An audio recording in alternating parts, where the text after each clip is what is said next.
xastee fi xew ak fen kuy mer di wax sa ayib buy bég di wax lu la saf loo xam ne lii gëmu ko. De nos jours l'insulte et le mensonge sont à la mode. Celui qui se fâche contre vous se met à vous critiquer. Une fois satisfait de vous, il vous jette des fleurs même s'il ne le croit pas. kuy bég ci yow ne la yaa gën ñépp saa su meree ci yow ne la ñépp la gën wax say ayib bone ko. Celui qui est satisfait de toi te déclare meilleur que tout le monde. Quand il est déçu de toi, il dira à tout le monde que tu es le pire et il les montrera tous tes défauts. doo daw baraw ci merub nit mbaa nga jot ngërëmam moo tax defal la nga mën yow loo mënul bàyyi ko. li xew ci ji jamono bon mat na fukki yëf ak ñeneenti yal nanu mooy déglul ma nettali ko. Tu ne t'échapperas pas à la colère des gens ni obtenir leur satisfaction.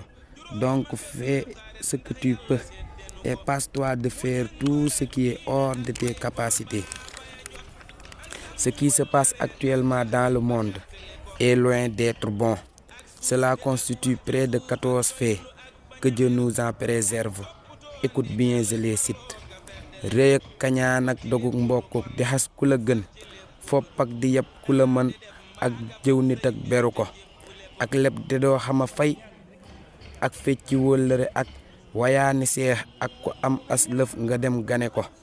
L'orgueil, la jalousie, la rupture des liens de parenté, insulter les gens meilleurs, manquer de respect, le manque de respect au plus fort ainsi que la médisance et censurer les autres, les dettes sans remboursement, la trahison, ainsi que quémander les guides religieux et ne fréquenter que des riches. ak bëggub àdduna ak sàggan ci laaxira nag ba fàtte yàlla mu rëy mi mat di fàttaliku. la tax ña baaxoon a baax mat na fukki yëf ak juróom akas lëf xarit ndax yàlla séddenu ko.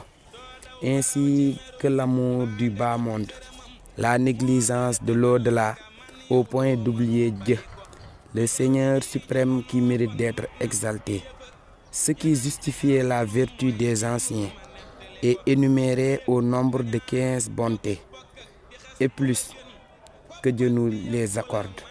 mucc ak ngor ak diine ak fay bor balaa fayo jot ak sàmm wóllëre ak ndax nit ba xettali ko ak suufee ka wax ci suuf ak doyloo ka bañ a xër ak ittewoo ndigal ak farlu ak di feddali ko.